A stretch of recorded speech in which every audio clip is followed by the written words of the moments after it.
Dans les années 1970, une figure énigmatique émerge sur la scène médiatique française, Richard Chanfray. Se présentant comme le comte de Saint-Germain, un prétendu alchimiste et immortel du XVIIIe siècle, il fascine le public par ses démonstrations spectaculaires et sa vie tumultueuse. Mais derrière ce personnage se cache un homme au passé complexe, dont l'histoire mêle mysticisme, célébrité et tragédie. Une enfance marquée par l'ombre. Richard Chanfray voit le jour le 4 avril 1940 à Lyon, dans un contexte familial difficile. Orphelin, il est placé sous la protection de l'assistance publique. Sa jeunesse est marquée par des démêlés avec la justice, notamment pour des faits de délinquance. À 19 ans, il épouse une jeune femme, mais leur union sera de courte durée. Ses premières années façonnent un homme en quête d'identité et de reconnaissance. L'émergence du comte de Saint-Germain dans les années 1970, Richard Chanfray se fait connaître sous le nom de Saint-Germain. Il prétend être la réincarnation du comte de Saint-Germain, un personnage historique mystérieux, connu pour ses prétentions à l'immortalité et la maîtrise de l'alchimie. Cette identité lui permet de se faire une place dans le monde médiatique. En 1972, il apparaît dans l'émission télévisée française Le Troisième Œil, où il prétend transformer le plomb en or. Cette démonstration, réalisée en présence du magicien Gérard Majax, suscite l'étonnement du public et des experts présents.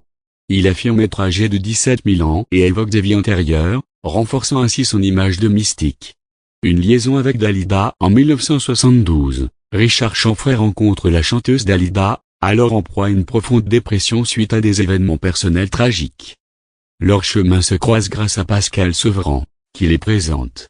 Le 21 octobre 1972, il se rend chez Dalida vêtu d'une cape noire et d'une chemise à jabot, marquant le début d'une relation qui durera 9 ans.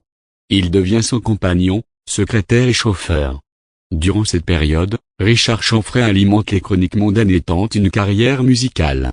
Sous le nom de Saint-Germain, il enregistre plusieurs titres, dont Et de l'amour en duo avec Dalida en 1975. Il sort également des albums tels que Pour une femme, Le Frimeur et Galaxy Express. Malgré ses efforts, sa carrière musicale ne rencontre pas un grand succès. L'incident de la rue d'Orchamps le 18 juin 1976, un événement dramatique, survient dans la vie de Richard Chanfray. Alors qu'il se trouve chez Dalida, il découvre une lumière allumée dans la chambre de la femme de chambre, Maria, absente à ce moment-là. En entrant, ils surprennent un homme dans la chambre.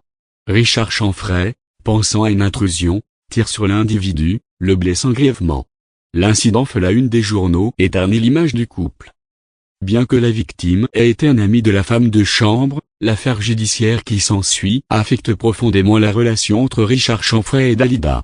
Le couple se sépare en 1981, mettant fin à une liaison médiatisée et tumultueuse.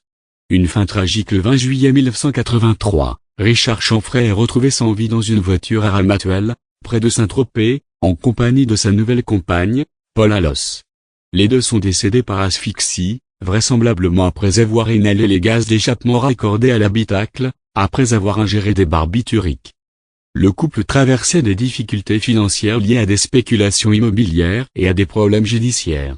Cette fin tragique met un terme à une vie marquée par les excès et les illusions.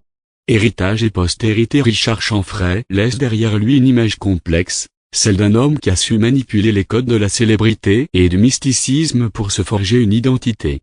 Son histoire a inspiré le cinéma, avec des interprétations de sa personne par Christophe Lambert dans le téléfilm Dalida, le film de sa vie, et par Nicolas Duvauchel dans le biopic Dalida. Le comte de Saint-Germain, personnage qu'il incarnait, a également été le héros d'une série de bandes dessinées publiées dans le journal Odéon en 1982 à 1983.